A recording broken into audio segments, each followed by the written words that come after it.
Oui, Madame la Présidente, mes chers collègues, moi j'interviendrai plutôt sur le point numéro 7. Alors, votre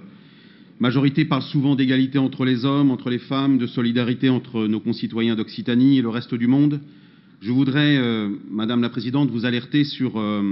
le sort de l'Institut régional du travail social, situé sur le campus Percier, dans le quartier de Las Cobas, à Perpignan, et qui forme des travailleurs sociaux, des éducateurs de jeunes enfants, des éducateurs spécialisés, des assistants des services sociaux, des médiateurs familiaux, des agents spécialisés dans les handicaps et des acteurs de l'économie sociale et solidaire, ainsi que des assistantes maternelles, via des formations diplômantes qui vont du niveau 4 au niveau 2, non seulement pour des structures publiques, foyers pour enfants, crèches, hôpitaux, spécialisés ou non, mais aussi pour le compte d'associations nationales comme l'UNAPI, la Fondation d'Auteuil, la Fondation Joseph Sauvy et les grandes associations caritatives. L'IRTS compte près de 17 enseignants et formateurs et près de 300 étudiants fréquentent ce site en permanence, avec le constat satisfaisant que près de 90% des étudiants ou apprentis nouvellement formés trouvent un emploi dans les 3 mois qui suivent leur formation, et même ce taux monte à 100% dans la filière des assistants de service social, et ce, c'est à noter, même avant la fin de leur formation, ce qui prouve la forte demande de ce secteur en techniciens formés et compétents. Également sur ce site, Madame la Présidente, on trouve le CRAF, Centre Ressources et Actions Formation de l'Association des pupilles de l'enseignement public,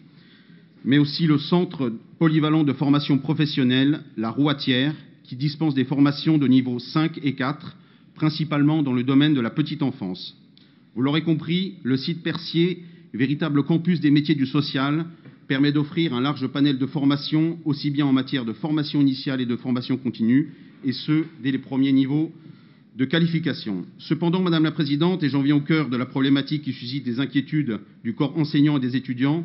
l'Université de Perpignan, via Domitia, qui est par ailleurs partenaire de l'IRTS pour d'autres cursus comme le master et la licence, mais avant tout propriétaire des locaux, qui sont d'ailleurs parfaitement adaptés. Précisons au passage que ces locaux ne nécessitent pas dans l'immédiat de rénovation ou de mise aux normes, puisque,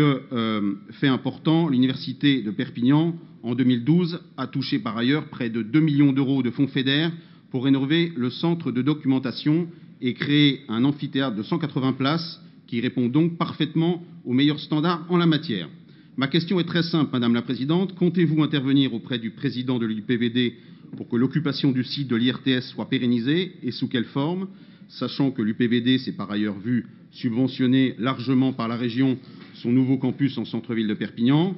ou la région compte-t-elle devenir propriétaire des locaux, comme évalué par France Domaine, à près de 3 millions d'euros.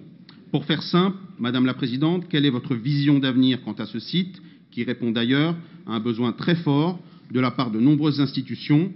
comme la région, qui, je vous le rappelle, subventionne à près de 75% le budget de fonctionnement de l'IRTS, soit 1,2 million d'euros. Je vous remercie.